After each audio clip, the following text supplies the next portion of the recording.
Hey, what's up mga kadamians? It's me again. Welcome back to my YouTube channel. For today's video ay babahagi ko sa inyo kung bakit nga ba nababawasan ang laman ng inyong GCash account. At yung iba ay mas malala pa dahil nauubos talaga yung laman ng kanilang GCash account. So itong video na ito ay babahagi ko sa inyo para next time ay maging aware na kayo. Okay?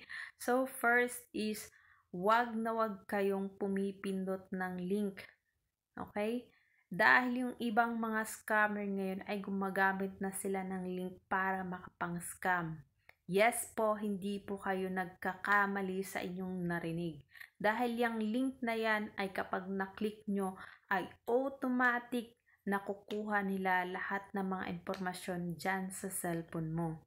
So second is, baka hindi ikaw yung may hawak ng SIM card na niregistered mo dyan sa GCash account mo.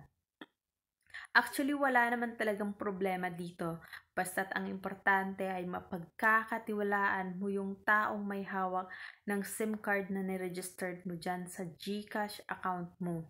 Dahil anytime, pwede silang makapag-order online, makapag-load, gamit lang ang OTP na sinend ni GCash doon sa SIM card na yon.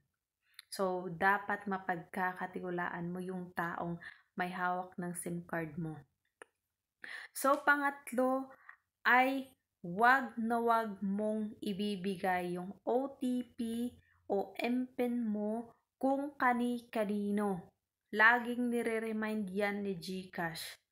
At kung mayroon kayong problema sa GCash account nyo, wag kung kani-kanino humihingi ng tulong. Kaya kayo na i-scam.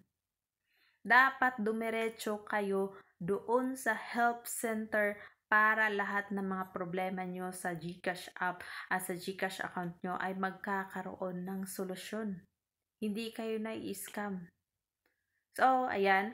Pang-apat, wag na wag nyong ililink ang inyong GCash account sa iba't ibang mga apps. Dahil katulad na lang ng Netflix, games at kung ano-ano pa. Dahil kahit na inan-install nyo pa yan at hindi nyo na-remove yung GCash account nyo, ay automatic every month nagbabawas pa rin yan. So, hanggang dito na lang po ang ating video and hope na nakatulong ako sa inyo at lagi nating tatandaan, lamang ang may alam.